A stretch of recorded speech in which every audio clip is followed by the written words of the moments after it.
tondu kiri haha ni kamuhuko kake karau gate kamu karau niki nikatwibona na karatu wow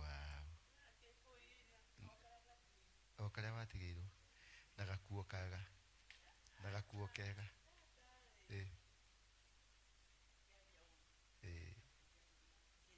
matigari makire matoko twire matigari uko twire matigari makire mane mariko uko twire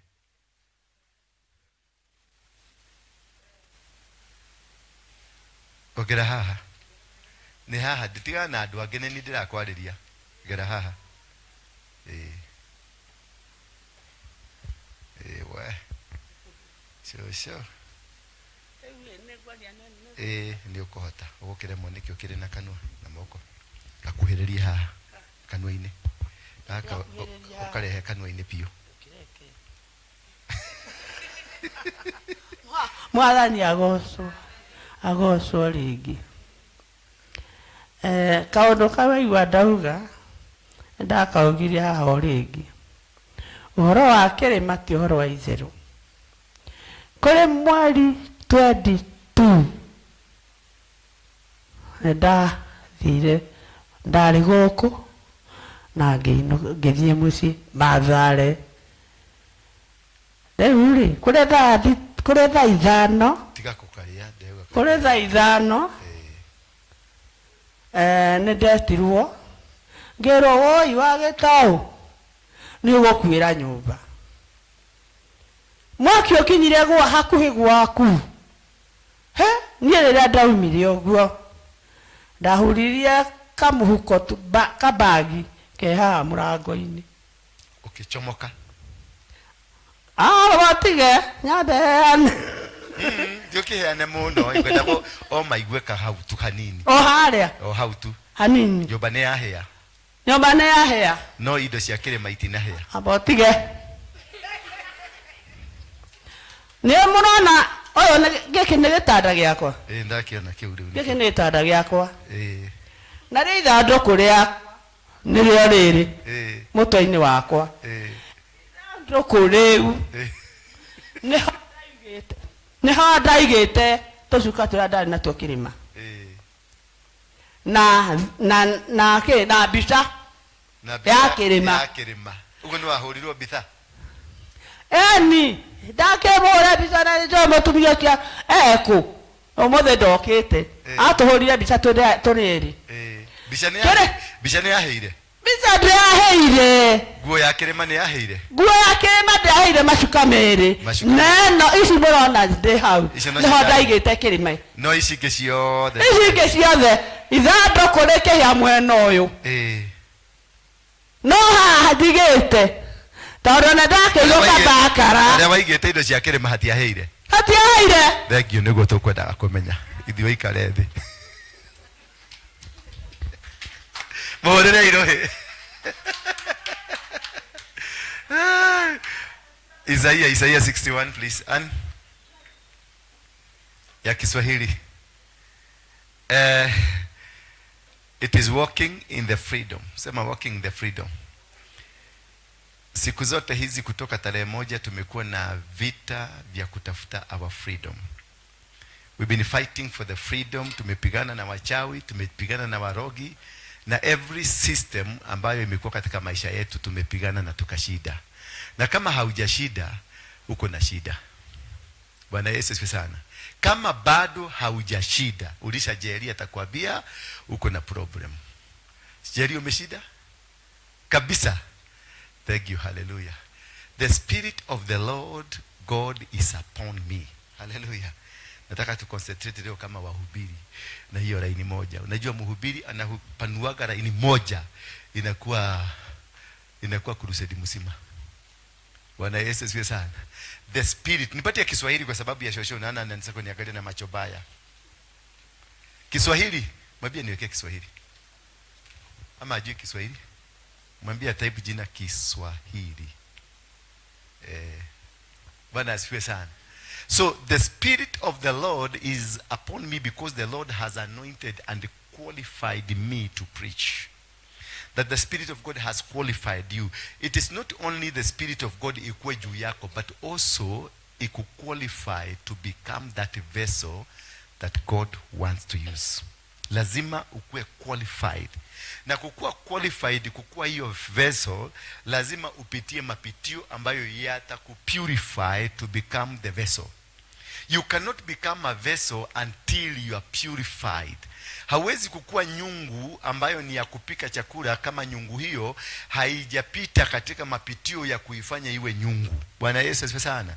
Lazima ile nyungu ifinyangwe kwanza ikiwa udongo, kisha ikaushwe, ikifinyangwa itengenezwe, kisha ikaushwe, kisha kaushwa, alafu tena inawekwa ndani ya moto inachomeka. So there is a process for you to be qualified. For you to be called, the Spirit of God to be upon you. Ndio Roho wa Bwana apate mahali pa kukuja kukaa. Roho wa Bwana akuje apate mahali pa kutembelea, mahali pa kuishi.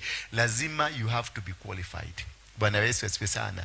And what is this that qualifies you? Is the Spirit of God that qualifies you, and then you are anointed to become a prophet, to become a preacher, to become a gospel man, to become a man of God, to become a manager, to become a supervisor, to become a great person in the church, to become a president, to become a pastor. You must be qualified. You cannot just wake up in the morning ati leo nimeanza kuhubiri. Yes, utaingia kwenye kiwanja cha kuhubiri, lakini lazima utapitia mapitio ambayo umeruka. You must go to the class. And the class is not the theological class people that normally go. Theological class is just a preparation ground to prepare you to understand what you are about to go and teach. Then from there, God takes you to the practical part of it. Anakupeleka kwa kiwanja. Anakuachilia kwa kiwanja na mahuru ya watu. Kitu ya kwanza unakutanaga na wao, the founder members wale watakushika vizuri. Ni watu wanajua mambo ya kanisa vizuri. Ni watu wameenda makanisa 10, makanisa 20, na wanakushikaga, wanakuweka round, wanakuweka mahali katikati, na wakikufugia, wakifaulu wakufugie hapo, utaiba wimbo yao, sio wimbo ya Mungu. Maana watakwambia kanitha ndiakagwo, kanitha ndetwarithagio, kanitha ndiugagwo, kanitha ndebangagwo. Bwana Yesu asifiwe sana. The moment they start singing a song yako, kanisa haifanyagwi hivi, kanisa inafanyagwa hivi, mtu anajagi hivi, mtu sadaka inaitishagwa kwanza, sadaka inaitishagwa saa hiyo. Yani unakuta kuna metaratara wako nayo. That is working on experience, not on the Spirit of God. Every system of God, may it be business, may it be marriage, may it be what, lazima ioperate in the Spirit of God. That God is guiding you, because it is a momentous time for you to get entangled into the systems za Mungu. The moment you get into the systems za Mungu, ndio unaona huyu mama anasema zile nguo alikuwa amevaa kwa mlima, nyumba ilipochomeka hazikuchomeka. Bwana Yesu asifiwe sana. Ile picha alipigiwa kwa mlima, nguo zake zikichomeka na nyumba ikichomeka, ziliwachwa intact, hazikuchomeka. Na nguo zile zilikuwa zinashikana na hizo nguo ambazo alikuwa amevaa kwa mlima, nazo hazikuchomeka, ndizo hizi amevaa hapa. Bwana Yesu asifiwe sana. Ni kwa nini? It is not that hazikuchomeka because zilifanyika kamugu. Hazikuchomeka because hizo nguo na hizo vitu alifanya siku hizo, they aligned with the Spirit of God that time. Wakati tulienda mlimani, alijialign na venye Mungu alitaka siku hiyo. So hivyo Mungu akitukiwa kwa mlimani alituahidi na akatuambia atatupigania, atatutetea, atatushidania, atafanikisha malengo yetu. Kwa hivyo why did God ask us to vae nguo nyeupe? Because alitaka kuzicleanse, alitaka kuzifanya ziwe takatifu kwa ajili ya ibada. Bwana Yesu asifiwe sana. Na kwa sababu alisikia wito huo wa Mungu na akavaa nguo nyeupe, kwa sababu alisikiliza na akasikia what God intended to do, na akasema muvae mavazi meupe, maana mahali mnapoenda pale ni patakatifu. Kwa hivyo kile chochote kilifanywa takatifu, kilitakatisika kule mlimani, hakiwezi kikaguzwa na miale ya kishetani, hakiwezi kuguzwa na mipango yote ya kishetani. Kwa nini? Kilifanywa takatifu. Wakati ndugu yake Musa anaitwa nani? Harun, pamoja na dada yake walimkejeli ndugu yao. Wakamkejeli, wakamnenea, wakamzungumzia mambo sio mazuri. Wakati ghadhabu ya Mungu iliposhuka, iligoga nani wa kwanza? Miriam. Mbona haikuguza Harun? Mbona haikuguza Harun? Ikaguza Miriam kwanza, na Miriam alikuwa karibu sana na brother. Because alikuwa amevaa mavazi ya kihuduma. Alikuwa amevaa vazi ambalo ni la ibada. Kwa hivyo Mungu, kama umevaa vazi la kiibada, Mungu hawezi kukubali kukugoga. Baka wakati alienda, the moment alitoa hivi hiyo nguo akaweka chini, akalipuliwa. Bwana Yesu asifiwe sana. Kuna vitu ambavyo tunaviweka kwenye nyoyo zetu, kuna vitu ambavyo tumeviweka kwenye maisha yetu ambavyo Mungu atavitetea kwa sababu ya matendo mazuri uliyoyafanya, kwa sababu ya kazi nzuri uliyoifanya. Tunatetewango sio kwa sababu sisi ni wazuri.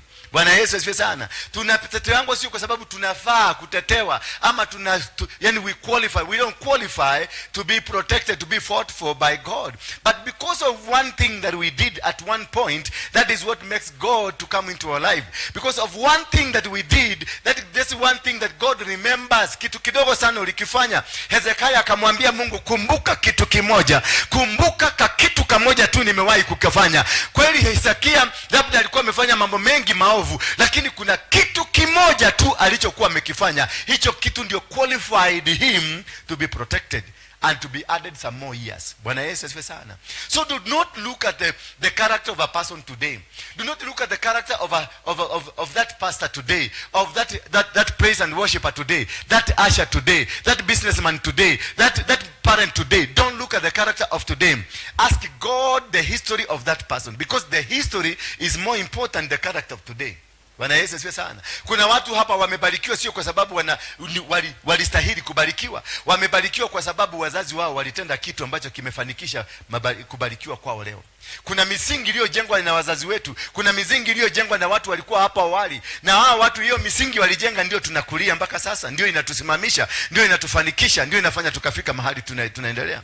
Kwa hivyo lazima Roho wa Bwana huyu akae juu yako. This is by the Roho wa Bwana Mungu juu yangu. Yani everywhere you go, the Holy Spirit is upon your head, is upon you. Why? Because your mother prayed, na mama yako alikuombea na akaitisha ile Holy Spirit bado inatembea na wewe. Nani? Timotheo akaambiwa na Paulo akaambiwa, imani ya nyanya yako ndio imekufanikisha. Lois, ndio imekufanikisha ukafika hapa. Hata imani ya mama yako ndio pia imechangia wewe ukafika hapo. Kwa hivyo si imani ya Timotheo, ni imani ya baba, ni imani ya mama, na ni imani ya nyanya. Hicho ndicho kimefanikisha. Kwa hivyo misingi ambayo unaijenga sasa hivi, misingi ambayo unajenga sasa hivi, misingi hiyo itakuja kuchangia katika maisha ya watoto wako. Misingi hiyo itakuja kuchangia katika maisha ya vizazi vitano vijavyo. Whatever you are doing here in the church, whatever you are doing in the community, whatever you are doing wherever you are, this will come to happen. And that's why today you are suffering, not because you have committed any sin. Labda wewe ni mwaminifu, ni mzuri, ni mtakatifu, hakuna mtu miogelesha vibaya, hakuna mambo umefanya mbaya, hakujarukaruka, haujafanya vitendo vingine vibaya kama vya Dora Waroige, lakini bado you are suffering. Dora Waroige is not suffering. Why? Kuna msingi fulani mama yangu aliniinulia. Bwana Yesu asifiwe sana. Kuna msingi fulani guka yangu aliniinulia. Kuna msingi fulani shosho yangu aliniinulia. Misingi hiyo ambayo iliinuliwa ndio inanipigania. Yes, niko na upungufu wangu, niko na mapungufu mengi, lakini katika yale mapungufu kuna mambo mengi mazuri yalifanywa na shosho yangu na guka yangu na mama yangu ambayo yanasimama. Mama yangu mahali popote alipo, babangu popote alipo, shosho yangu mahali popote alipo, ninapokuja kushambuliwa kwa sababu wanaenda kwa Mungu, wanamkumbusha Mungu, kumbuka kitu kimoja nimewahi kukifanya, uangalie kizazi changu. Bwana Yesu asifiwe sana. Chochote ambacho nakifanya sasa ni kutetea, unatetea kizazi kijacho. Kizazi chako cha vizazi viwili, vitatu, vinne, vitano vitafaulu ama kuanguka kulingana na matendo unayofanya hapa. Bwana Yesu asifiwe sana. Kama hauchangii kuinua huduma, kama hauchangii kuinua mipango yote ile ya kazi ya Mungu, basi kuna wakati utahitaji msaada ule na utakosekana.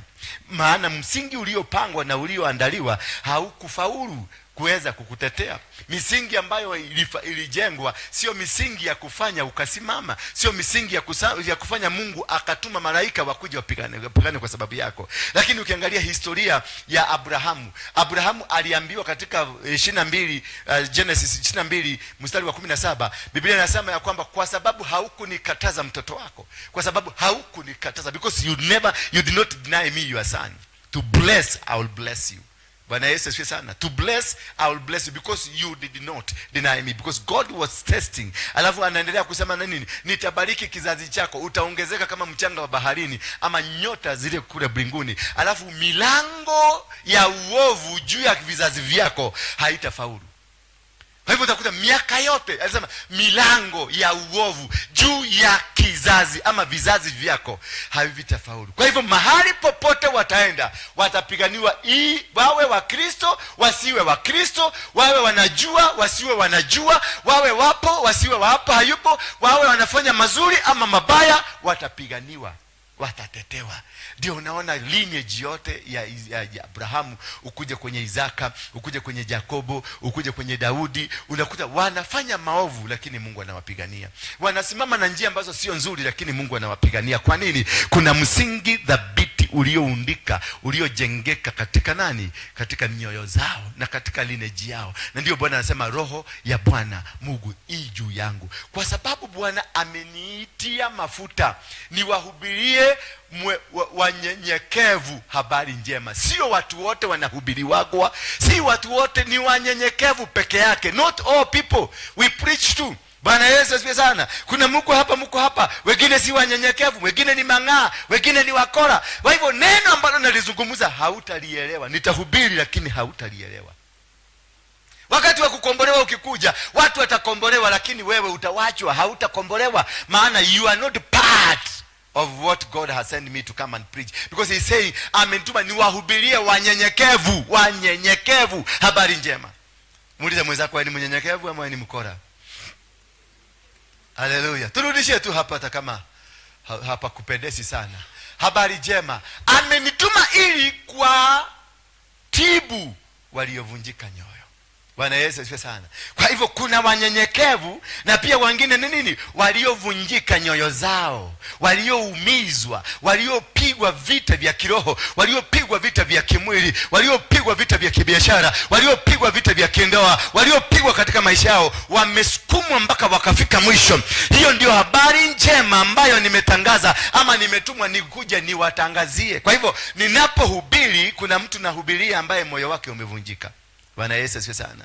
Kuna naye mtu ambaye alichomekwa nyumba kama mama hapa, ambaye ako hapa ni mhubiria habari njema ya kwamba licha ya kuwa nyumba ilichomeka, Mungu wako bado yuko, maana kuna vitu alivitetea, kuna vitu alisimama navyo, kuna amesimama na maisha yako. Kuna wengine wengi walika yako ambao hawako, wamekufa, lakini we bado unaendelea. Haujaishi kwenye nyumba mzuri sana, lakini Mungu amekufanya usimame vizuri. Kuna watu wameishi Runda, lakini pia wewe unaishi Mwathare, lakini unaishi maisha mazuri kuliko mtu anaishi Runda. Hauna matatizo. Nyumba ya Runda ingelichomeka yote kaanguka, lakini nyumba yako haikuanguka. Kwa hivyo huyu Mungu alisimama na wewe licha ya kule unaishi. Hata kuna mambo ya kufanya kana Mungu wako haonekani, bado Mungu wako ataonekana licha ya ugumu wa maisha, licha ya kuteketezwa, licha ya kuangamizwa, licha ya kupiganwa na wewe, licha ya kudhulumiwa, licha ya kuonewa, lakini your God is still there because of the foundation that existed way before. It is about the foundation of God. It is about what God has, what kind of a foundation that was laid. Ni msingi gani ambao ulijengwa ukajengeka kwako. Jaribu sasa ujenge msingi mzuri.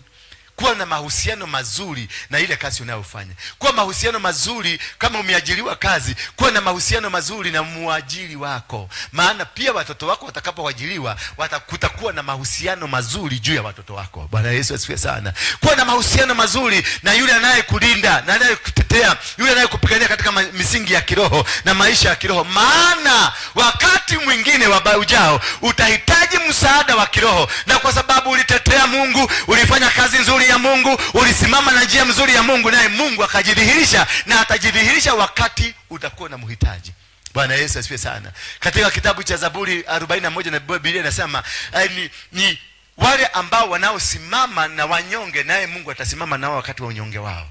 Hallelujah. What the kind of foundation you lay now will make you to become stronger in the future. Don't count the losses. Don't count whether unapata mavuno saa hizi. Unaweza kosa mavuno kabisa. Unaweza kuwa Mungu amekubariki, amekusambia utakuja kufanya nini? Utakuja kufaulu, utaenda Ulaya, utakuwa tajiri. Uongoje utajiri mpaka uzeeke, watoto wako ukute ndio wamekuwa matajiri.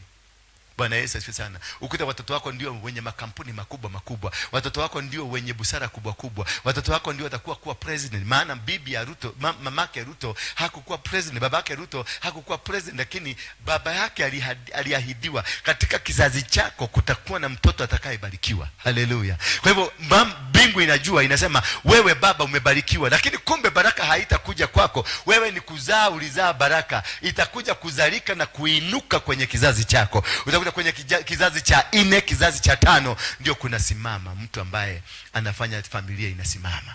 Bwana Yesu asifiwe sana. Kwa hivyo endelea kutenda mazuri, endelea kufanya kazi ya Mungu jinsi unavyotakikana. Don't expect answers today, just do the good work you are doing today. Don't expect to be answered today, because God knows when and how to answer you. God knows how and when and what to give you and how to give it to you. What kind of a giving that God will give you, what kind of a blessing that God will bless you, what kind of a solution that God will bring unto you. God knows everything and how to do it, not you that know. You don't know, you are just walking in the blindness, because God has asked us, just follow me and I will become a blessing to you.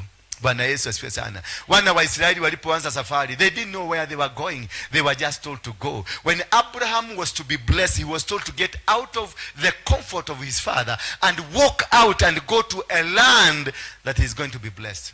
It was not about him knowing where he's going to be blessed. It was about him trusting God and living according to the plans of God, because Abraham was told, I have blessed you. So once you have been blessed, wherever you go, the blessings will follow you. And that is why God did not take time to explain to him, I am taking you to another land, and this land is called Mukuru kwa Ruben, this land is called Dadora, this land is called Huruma, this land is called Runda. No, he was told, just rise up, amuka na uanze safari, uende mpaka kule nitakufikisha. Mimi mwenyewe ndio najua kule unaenda. Utakapofika pale utabarikiwa, utakapofika pale utainuliwa, utakapofika pale, hapo ndio nitakubariki, hapo ndio nitakukabidhi vile vitu ambavyo mimi niko navyo. Kuondoka kwake kwa safari ya kusafiri, kuondoka kwake kwa kutembea, hakuwa anajua anaenda wapi, lakini alikuwa na tumaini, niko na Mungu mkuu, Mungu ambaye hawezi kuniangusha, Mungu ambaye hawezi kuniwacha, Mungu ambaye hawezi kuachana na mimi. Kwa hivyo usije ukiwa na mtu wa taharuki, bali tembea kwa upendo wa Mungu,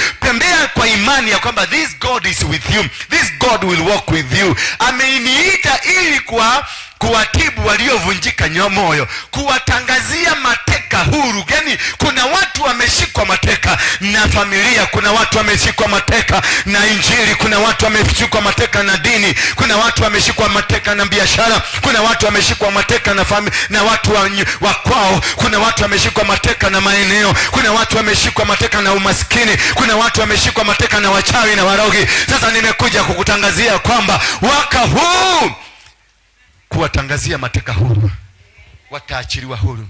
Kwa hivyo it is all about, mimi nikuja nikutangazie, na ili hali hauelewi kama wewe ni mateka. Did you know there are people, many people are held captive, but they don't know that they have been held captive. Yeye anaona tu ni maisha ya kawaida. Maana Abraham angeulizwa na mtu ambaye ni mtu wa kawaida, ambio kama anaweza kuhama kwao, hangeweza, maana kulikuwa na comfort. Abraham alipoanza safari yake, alitoka kule na ngamia nyingi sana, alitoka na farasi mingi, alitoka na mapunda mingi, alitoka na mbuzi. Kwa hivyo ni mtu ambaye alikuwa tajiri, ni mtu mwenye alikuwa na tajiriba yake, ni mtu alikuwa na wafanyikazi wengi.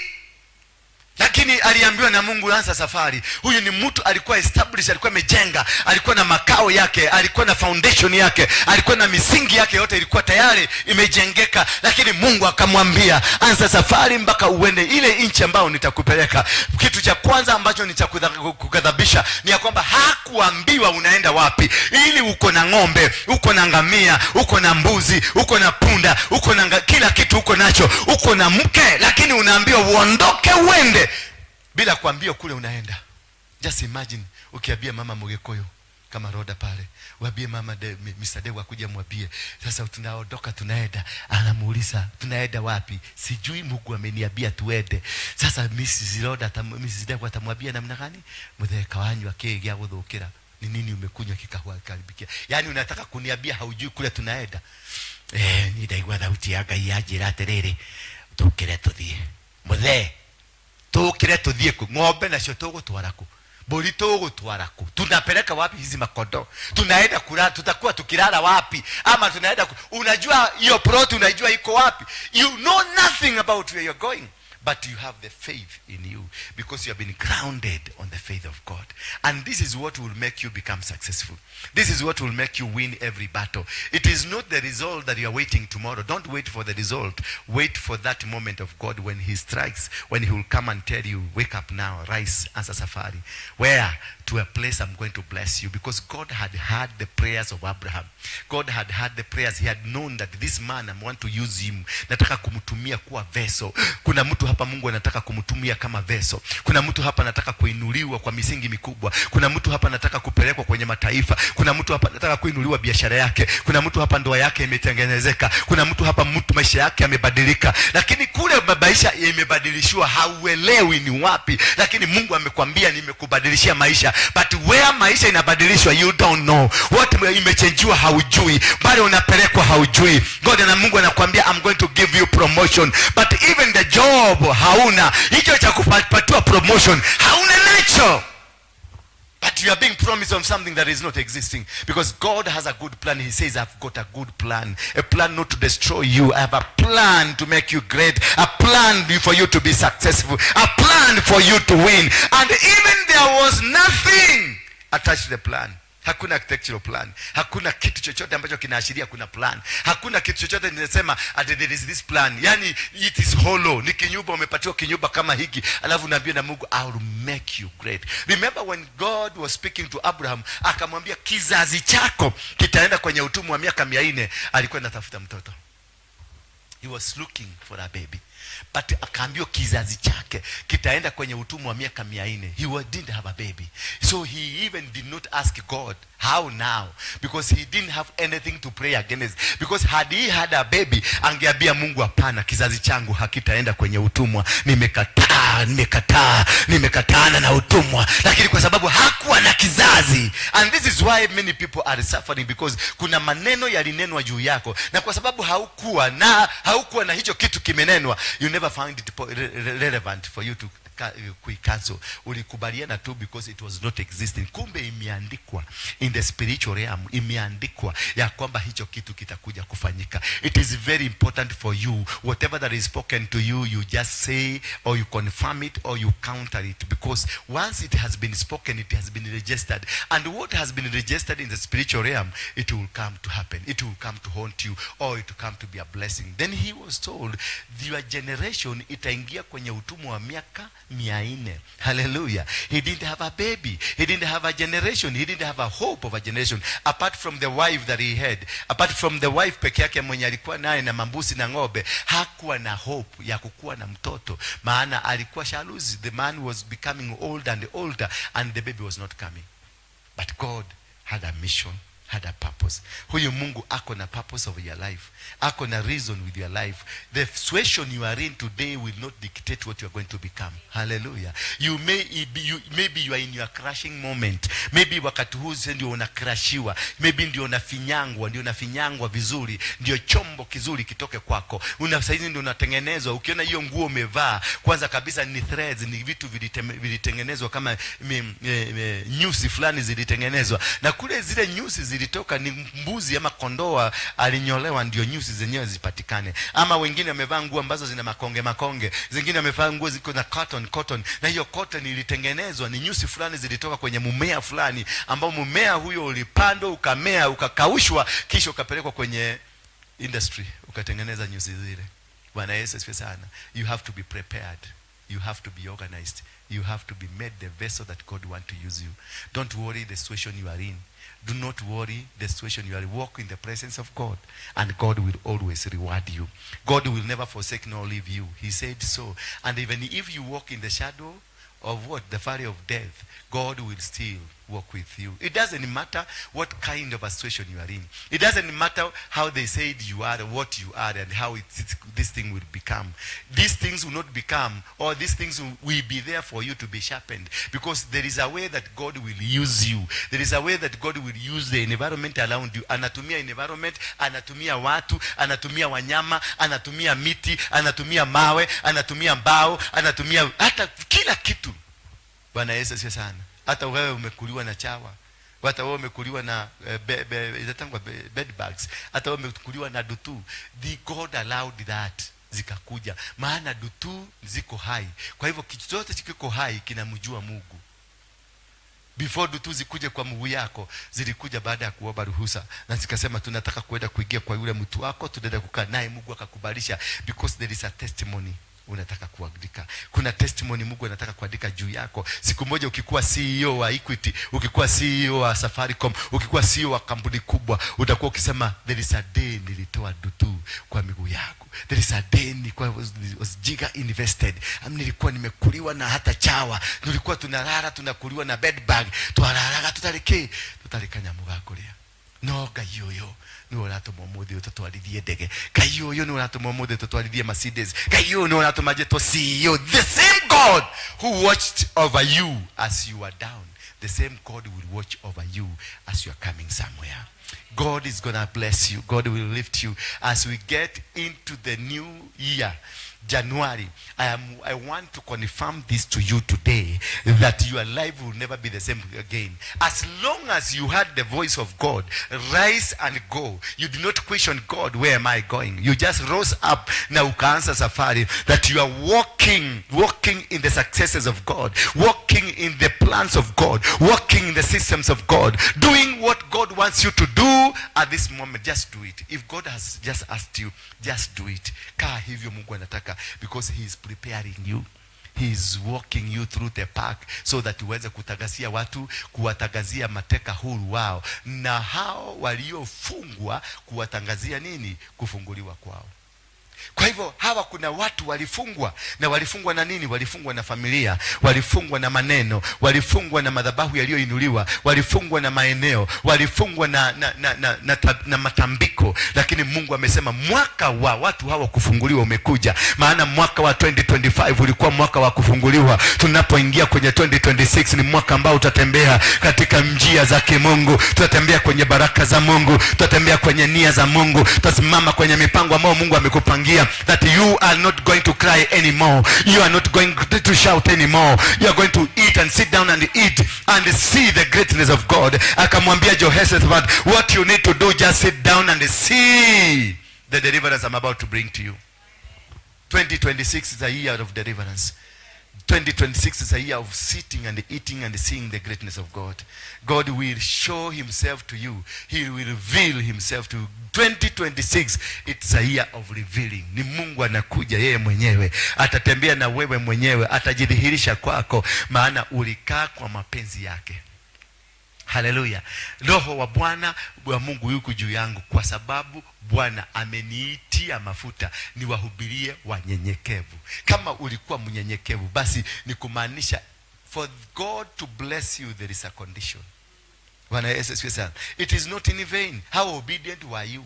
Hallelujah. Mahali alikupatia kazi ufanye, chochote alichokufanyia ufanye, did you do it diligently? Did you do, ulifanya? Ama ulikuwa mtu wa kurukaruka, ulikuwa mtu wa kupigana, ulikuwa mtu wa kufanya. Go and reassess yourself before the end of the year.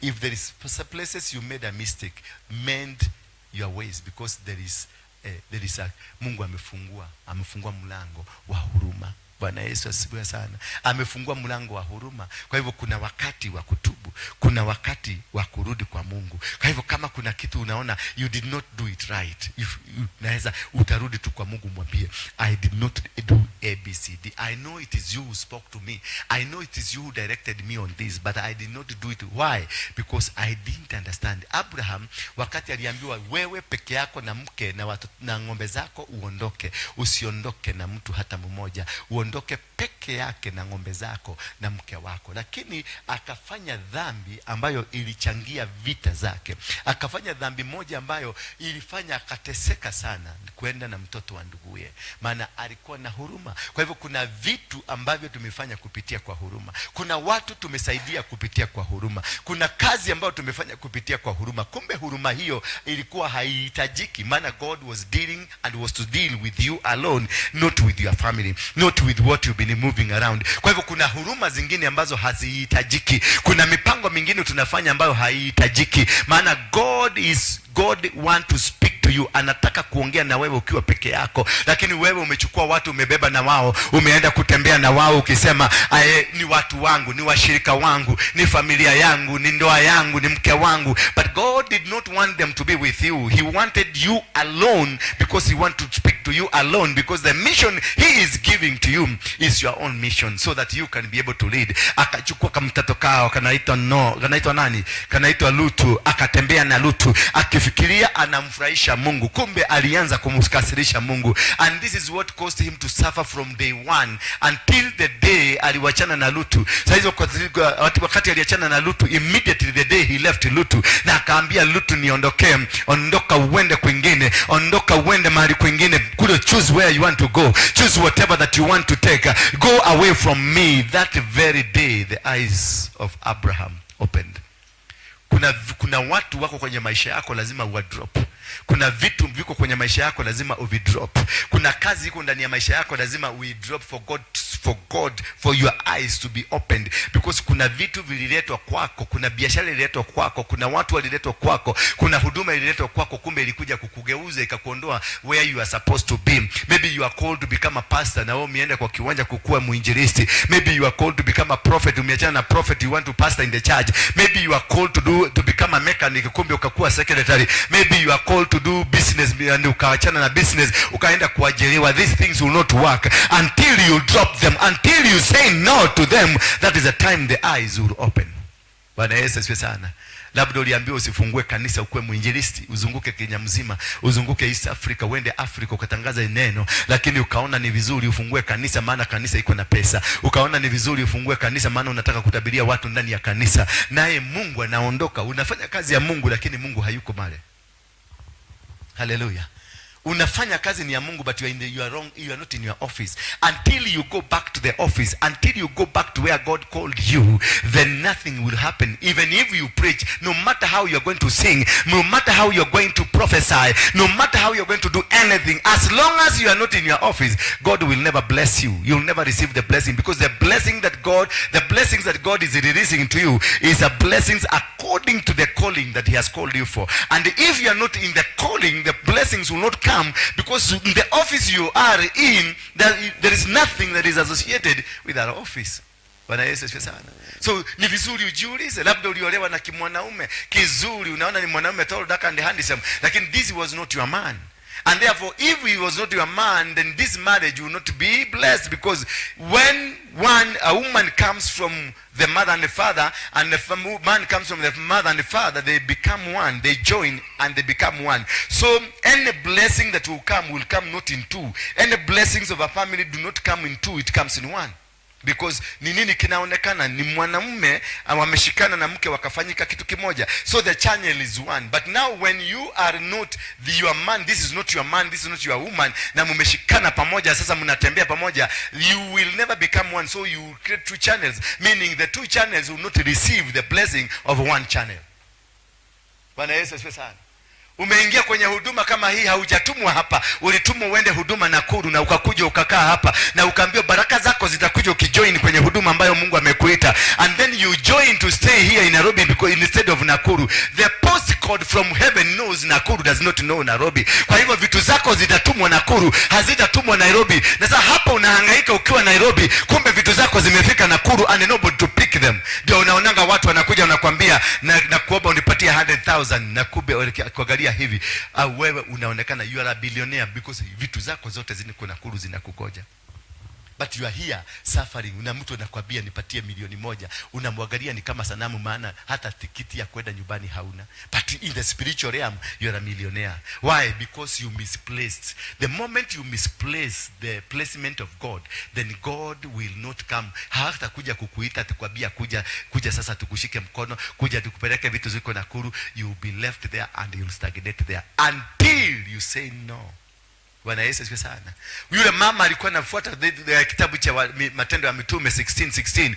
Kuna mama alikuwa akifuata kina Paulo na Sila baada ya wao kutoka kule kwenye maombi. Walipokuwa kila siku walikuwa wanawafuata mpaka wakati Paulo akakasirika. Sema akakasirika. Paulo akakasirika, akaamrisha mapepo yaliyo ndani ya huyu mama yatoke. Mpaka wakati utakasirika useme sasa enough is enough. This thing will not follow me. Maana huyu mama aliendelea kuwafuata. Wherever they were going, mama alikuwa nyuma yake. Whatever they were doing, mama alikuwa pale. And this woman alikuwa akiwaambia watu ya kwamba hawa ni watu wa Mungu. Wanahubiri habari njema ya Mungu ambaye amekuwepo, Mungu ambaye ni wa mbinguni, ni wa ukweli. Lakini this woman kept moving. Maana this woman was profiting the honor of her.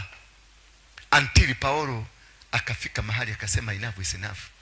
Na akasema I don't need this woman to follow us. Na akakemea lile lipepo. Akaambia lile lipepo lilipokuwa ndani ya huyu mama liondoke katika jina la Yesu. Na pepo lenyewe likaondoka. Lilipoondoka wenye mama wakakuja wakajitokeleza. Kwa hivyo kuna vitu lazima uvifanye kwa makasiriko ndio uone who are behind your tribulations. Bwana Yesu asifiwe sana. Until alipokataa akasema huyu mama ondoka, pepo ondoka katika jina la Yesu Kristo. Mapepo yalipoondoka wenye mama wakajitokeleza. Kwa hivyo kuna vitu havitajitokeleza until you become annoyed. A holy annoying, yani ukuwe na a holy tunaita nini? Anointment. No, anointment. A holy anger. Until you release that holy anger. Na useme enough is enough, kama Esther alivyosema, if I die, let me die. If I perish, let me perish. But I'm going to get inside there. My people are not going to die as I see. Fadhali nikufe, nisione wakikufa. Kwa hivyo kuna kitu lazima uinue roho ya kukataa, roho ya makasiriko ambayo ni takatifu. Ukuwe mtu anakasirika na unatoa jicho yako yote nje kodo mpaka watu wanajua kweli makasiriko imeingia. Utajua ni nani aliyekuwa behind these people. Atajitokeza. Bwana Yesu asifiwe sana. Sometimes you have to fight. Tulienda kwa kina apostle pale Tasia, tulienda Tasia. Mlikuwa na nyinyi ngapi walienda Tasia? Mungu awabariki kwa kuitikia wito. Hata mimi kuna wakati nilikuwa nimefika nikaona Tasia hapana, sio klasi yetu hapo. Lakini Mungu akanisukumbusia kwa ofisi akaniambia usipoenda na mimi na wewe tumiondokano. Ndio nikajua kumbe Mungu anajua kupenya. Alileta apostle hapa, akamuleta hapa. Kumbe apostle alikuwa amekuja hapa ni worship, ilikuwa worship. Alikuwa worship hapa, worship night. Na akakuja bado. Na jamaa huyo tulikuwa tumekutana naye kitambo tukapaka crusade, ikakosa kufaulu. Akaniogopa, aliogopa. Sio ati ilikosa aliyogopa, kwa sababu alianza kufikiria, aliangalia kanisa na akaangalia mtu ya Mugeke. Sasa tumieta kwa kiwanja na mtu ya Mugeke, kanisa sitahamu. But kumbe kuna kitu Mungu alipanda many years ago, about 7 years ago. Kuna kitu Mungu alipanda ndani yake na ndani yangu. Kumbe kitakuja kuzalika wakati fulani. So God will plan, because we planned with him a crusade which did not materialize. Tulitafuta mpaka kiwanja kikubwa kikakosekana na nika-cancel crusade kwa sababu tulikosa kiwanja. Kumbe Mungu aliona ni kiwanja imekosekana, nitakupeleka. Maana wakati mjamaa alikuja kuniambia, nilimwambia wewe enda tafuta kiwanja, tafuta kila mahali, panga mipango, mimi nitakuja tu. Wacha ni drive gari. Nilitafuta masaa 2 kiwanja 2. Nikitafuta kiwanja, nakuja mpaka nachungulia, naona it can't be here. Maana klasi yangu niliangalia klasi. Kumbe naye Mungu anakuaga na klasi yake. Mungu anakuaga na mipango yake. Unaweza kujiona huko kwa class but you are not in the class of God. You might be in the class, you are in the class of me people, but not in the class of God, because that was the class of God where we went, the heavens opened. Tulifanya maombi hapo, bingu ikafunguka, mvua ikanyesha Nairobi mzima. Kumbe Mungu, mimi nilikuwa natafuta kiwanja kikubwa, nilikuwa natafuta Jakaranda. Kumbe Mungu hakuwa Jakaranda, alikuwa kwa kawanja kadogo kaliokuwa mafi imejaa huko, mpaka nilienda kutafuta choo nikakosa choo. Kumbe God was in that field. Bwana Yesu asifiwe sana. Until you are able to understand the systems of God, until you are able to understand how God works, that is the time you start down tapping the blessings of God. You cannot be able to tap the blessings of God if you don't understand him. And by understanding him, lazima akutengeneze, akuunde, ndio akuja seme nimekuja kutagasa. Maana ushaundika, ndio umekuja kutangaziwa, kuambiwa sasa you are ready, umeiva sasa, umeiva, umetengenezeka, umefinyangwa, umekuwa mzuri. Lakini kwa sababu ya umang'aa wetu na ukatili akili wetu tunaendelea kukwamilia the position that man has put us. Until you go down and go to the systems of God, then God positions you, then God gives you the direction. You will never be successful in the things of God. Bwana, utangangana na huduma na haitafaulu. Utapigana na huduma na haiwezi kufaulu, because you have your class, and in this class that you are in, God is not in it. You have your character of people. Wale unataka wakusaraudi, wale unataka kutembeaga nao, maana you are a class when university graduate, when mtu amesoma, when middle class, unaendeshaga kagari, hautaki watu kama ani wanatembeaga mguu hapa baka, unaona kutembea baka anatembea baka, unaona ni kama amekatika sedabority kwa sababu ya kutembea mguu, kwa sababu ya kukosa fare. Until you are able to understand, those are the people that God has called you for. Ukikosa kuelewa hivyo, utaenda ruda kutafuta na watakuwa kikufanya madharau every time. Watakuja watasikuma na wewe miezi miwili, wanakuondokea, wanakuenda, unawaacha tena, unaanza ground zero. Until you know you are right people that God has called you for, the level that God has put you, this is the time God will bless you. Bwana asifiwe sana. This is the time that God will lift you high up above every nation. Because the Bible in the book of Deuteronomy chapter number 28, the Bible says, if you diligently obey, hiyo inanijenganga sana. If you diligently and faithfully obey the word of God, this is what will happen to you. He will raise you high above all nations. Bwana Yesu asifiwe sana. He will raise you high above every person. He will raise you high above anything that can hinder you. And in verse number 2 inasema, and the following are the blessings that will follow you. Hallelujah. No, you are not going to look for the blessing. The blessings will follow you. Hallelujah. I don't know if you are getting me. That after you diligently, faithfully do what I'm telling you to do, and walk the way I'm asking you to do, and do things the way I'm asking you to be doing them, blessings, you not go looking for blessings. You not go looking for money. You not go looking for women. You not go looking for business. You not go looking for a job. These things will follow you. They will follow you like a dog. Hallelujah. And they're saying, and he will put you high above all the nations. Hallelujah. I don't know if you are getting me. Naona ni kama hamunielewi hata kidogo. That he will raise you high above every person on earth. He will make you become more popular, more strong, and more so, I don't know whether you are understanding this. Because God will lift you high up. Amen. Why? Not because of working hard. No. Not because of your praise and worship. No. Not because you know how to pray. No. Not because you know you're a church goer. No. Because you obediently, diligently, and faithfully followed the word of God. You can be a very prayerful woman, but you don't follow. You are when the guide, the Al-Shabaab in the church. Bwana Yesu asifiwe sana. Kuna watu wanakuwa kanisani lakini watakuwa na roho ya maumau, the spirit of rebellion. They are always rebellious to everything. You tell them this is a direction they don't want to hear. As long as it did not come from them, they are still fighting. And even if it came from them, they will still fight it. Hallelujah. Bana, ni kama venye tuliweka Raila kwa kina Nyang'inyong'o na kina Raila in the government. Uliona Nyang'inyong'o akiridi, alikuwa minister for health. Alikuwa na lead demonstration ya madaktari kwa barabara. Unaona amebeba banners. The government must change, and he is a minister. Lakini because the spirit of rebellion was in him. Bwana Yesu asifiwe sana. Until you are able to remove that spirit of rebellion, God will never hear your prayers. God will never listen to you. It is not how faithful you are, how clean you are. Ati wewe ni mtakatifu, haufanyagi maneno tabia baya kama warigi. Ati wewe ufanyagi. No, it is about doing exactly, being in the presence of God. And this is the reason God is calling David man after my heart, because yes, alikuwa na weakness ya wanawake kama Dora, lakini kuna kitu kimoja, alipenda Mungu yake. Alipenda moyo wa Mungu yake, na alikaa jinsi Mungu yake alitaka. Alitenda dhambi, maana aliangalia kimama pale na akaitishia na ikaletwa na pale ile nyingine, lakini alikibiria kwa Mungu, akalililia Mungu na akaenda venye Mungu anatakaga. Still God called him a man after my heart. Can you qualify yourself to God? Bwana Yesu asifiwe sana. Can you qualify yourself to God? Because this is the most important thing for you, to qualify yourself to God. Then God will qualify you. It is you preparing the way for God to have akupatie credentials. za qualification, akupatie credentials za kusema yes tick. Kama vile tulienda huko Tasia, Mungu alituwekea tiki kubwa, si kadogo, tiki kubwa. Hallelujah. Ningepeleka mhubiri mwingine akisema this is not my class, na aondoke na aende. Hallelujah. Hapo ndio mliona tupepo tukutoroka, tupepo tukutoroka. Many people will not want to be associated like that one. But there is something that God is monitoring, looking at your heart. Are you ready to serve? Because when you are a servant, you serve everybody.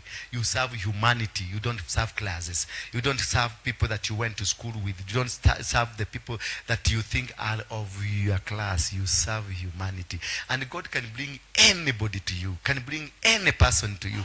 Like these small girls you're hearing here, these are angels. These are angels from Mukuru kwa Ruben. They are good girls and I love them. Why? Why will God send them to me here?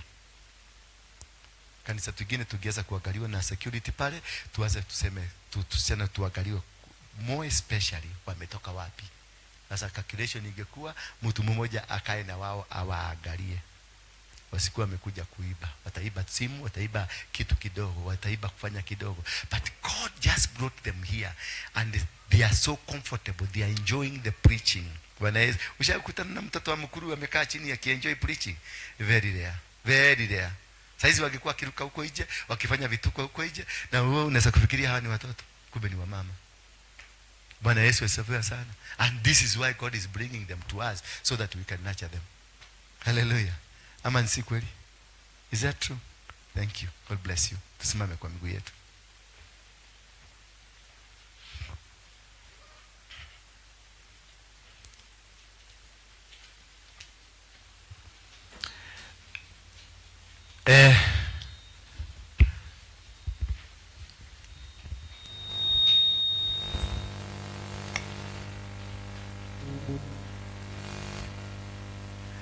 Leo ndio tunatangaza mwaka wa nani?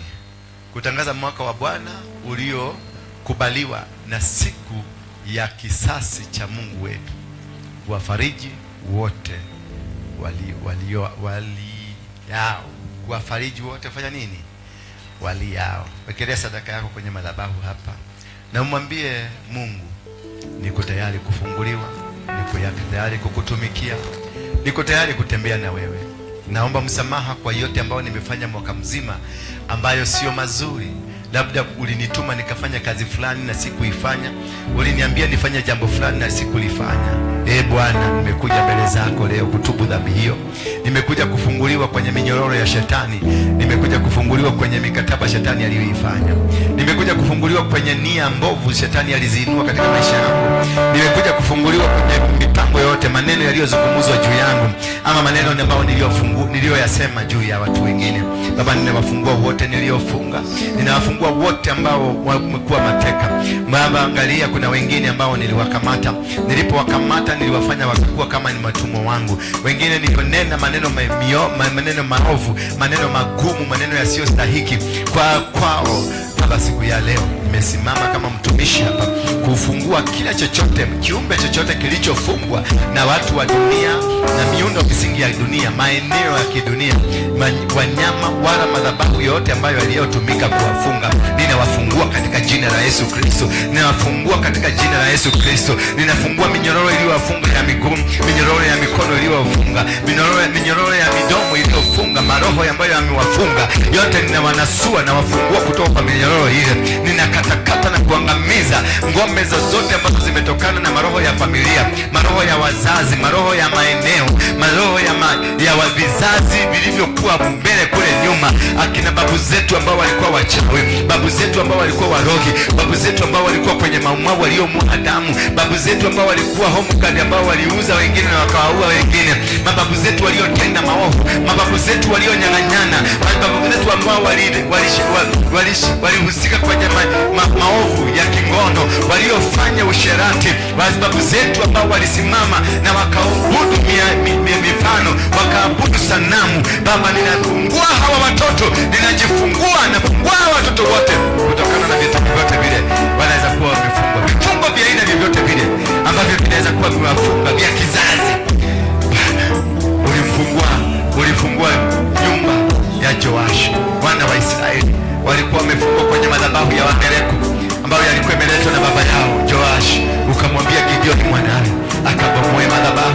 Baba, siku hii ya leo nabomoa madhabahu yote ambayo imekuwa ni mateso kwetu, madhabahu yote ambayo imekuwa ni chukizo kwetu, madhabahu yote iliyoinuliwa ya kuabudu shetani, madhabahu yote iliyoinuliwa kwa sababu ya kuabudu pesa, ya kuabudu wazazi wetu, kuabudu watoto wetu, kuabudu waume wetu na wake wetu, kuabudu biashara zetu, kuabudu dini zetu, kuabudu makanisa yetu. Baba, nafungua madhabahu hayo, ninayabomoa kama vile Gideoni alivyobomoa madhabahu ya baba yake. Ninabomoa na sambaratisha kama kwenye madhabahu hii Baba, kunaweza kuwa kuna madhabahu ingine ambayo imeinuliwa, ninaibomoa katika jina la Yesu Kristo. Nabomoa na kuisambaratisha chochote ambacho kinaweza kuwa kimeinuliwa, kiwe ni kiti, kiwe ni speaker, iwe ni mashini, iwe ni sound system, iwe ni waimbaji, iwe ni ushers, iwe ni secretariat ama kiongozi yoyote yule ambaye alijiinua zaidi kukuliko wewe na akafanyika madhabahu katika nyumba hii. Ninabomoa hiyo madhabahu yake yote, ninabomoa nguzo zao zote, ninabomoa kila kitu ambacho hakikutukuzi, chochote ambacho kimebadilishwa, kimefanyika mbadala na kazi yako, chochote ambacho kimefanyika mbadala na nguvu zako, chochote ambacho kimefanyika mbadala na madhabahu yako Jehova, chochote ambacho kinaweza kuwa kimeinuliwa, chombo chochote, chuma chochote, kifani yoyote ile ambayo inaweza kuwa imeinuliwa kukuliko, iwe ni neno, iwe ni pesa, iwe ni sadaka, iwe ni fungu za 10, ama chochote ambacho kinaweza kuwa kimetolewa kwenye nyumba hii ambacho kilichukua nafasi yako, ninakifuta, ninakiondoa katika jina la Yesu Kristo. Mfanyakazi yoyote ambaye alikuja akabadilishana na wewe, ninamuondoa katika jina la Yesu Kristo. Ninaondoa hiyo roho ambayo ya kubadilishana katika jina la Yesu Kristo. Utukufu Baba wote ni kwako, huduma ni kwako, kanisa ni lako, nyumba ni yako, vyombo vyote ni vyako, waimbaji ni wako, ashas ni wako, waumbaji wote ni wako, kila kiongozi aliye kwenye nyumba hii wote ni wako Baba, na wako chini ya mamlaka yako Baba. Jina lako likajidhihirisha, matendo yako mazuri yaonekane, njia zako nzuri zionekane. Fungua kinywa chako tu, jitetee, jipiganie mbele za Mwenyezi Mungu. Just surrender, moa chochote ambacho unajua kilikutukuza wewe, kiliondoa nafasi ya Mungu katika maisha yako, kiliondoa nafasi ya Mungu katika familia, kiliondoa nafasi ya Mungu kwenye kazi yako, kiliondoa nafasi ya Mungu katika maisha yako. Kiondoe sasa, kiondoe, umrudishie Mungu nafasi yake, kiondoe, urudishie Mungu, mregeshie mamlaka yake, mregeshie kazi zake, mregeshie mbinu zake, mregeshie mamlaka yake, mregeshie sasa. Regesha utukufu wa Mungu, regesha utukufu wa Mungu kwenye nyumba ya Mungu, regesha utukufu wa Mungu kwenye madhabahu hii, regesha utukufu wa Mungu kwenye kila kitu, kwenye waimbaji, kwenye mashamanzi, kwenye leadership yoyote. Regesha utukufu wa Mungu kwenye ndoa yako, regesha utukufu wa Mungu kwenye kazi unayoifanya, regesha utukufu wa Mungu kwenye mambo ambayo unayafanya, regesha utukufu wa Mungu. Mregeshe vyote, surrender it all, surrender. I surrender.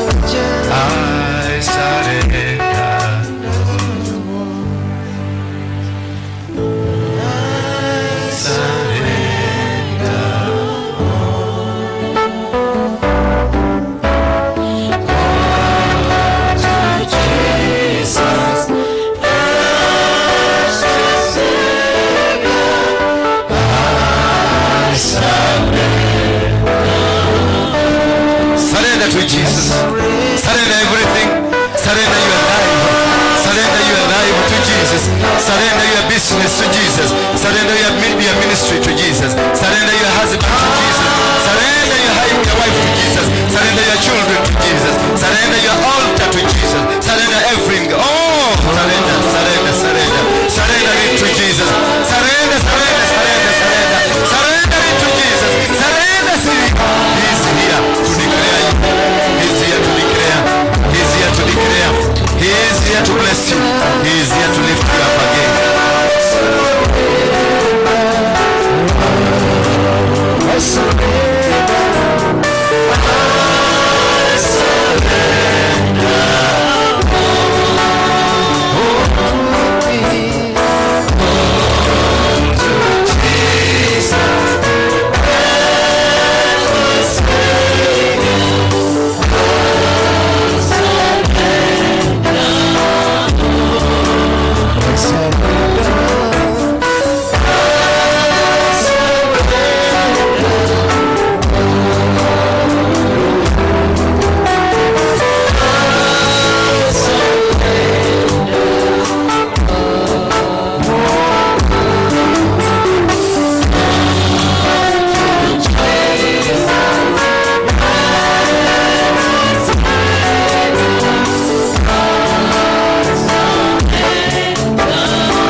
mbingu na dunia. Mbingu na dunia zote ni zako, binadamu, wanyama, miti, milima na hata mabonde, maji na mito, vitu vyote vilivyo kwenye uso wa mbingu na wa dunia vitu vyako. Twaunganika pamoja na makerubi na maserufi na mamilioni ya malaika walioshujudu mbele zako kusema unastahili kuabudiwa. Twaleta ibada zetu zote za zaka zetu, mioyo yetu na miili yetu kwako kusema tunakuhitaji. Sisi tumeondoka, tumejiondoa, uchukue nafasi yako. Tumeondoa huduma hii, ukachukue nafasi yako. Tumeondoa madhabahu haya, ukachukue nafasi yako. Tumeondoa mahudumu wa shamansi, ukachukue nafasi yako. Waimbaji nimewaondoa, ukachukue nafasi yako. Baba, kanisa lote naliondoa, ukachukue nafasi yako. Ninakuinua na ukatamalaki na ukajidhihirisha kwenye nyumba hii kwa utukufu na ushindi mkubwa, na kwa kishindo kikubwa ukageuze jinsi tunavyofikiria. Badilisha fikira zetu, badilisha nyoyo zetu, badilisha njia zetu. Tufanikishe kwenye malengo yako na kwenye njia zako. Tufanikishe kwenye mipango yote ile ambayo ungetaka tuwepo leo. Mungu muumba mbingu na dunia, wewe unastahili kuabudiwa, unastahili kuhimidiwa, unastahili Baba.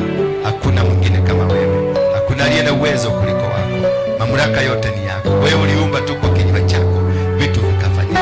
Ulisema kuwe miti na kukakua, ukasema kuwe maji na kukakua, ukasema kuwa bahari na ikakua.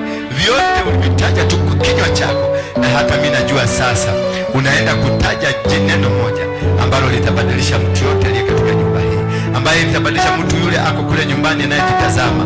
Maisha yake yatabadilika leo, na kwa sababu amekubali kurudi kwako, amekubali kutii, amekubali kukufuata, amekubali kuweka yote ambayo alijibunia, na kutoka sasa kwenda mbele ni wewe. You are the master, you are the king, you are the everlasting king, forever and forever. Nothing will be changed from you. Ni wewe tu na ni wewe. In Jesus name we pray. Somebody say amen. Amen. Thank you. And now may the grace of our Lord Jesus Christ,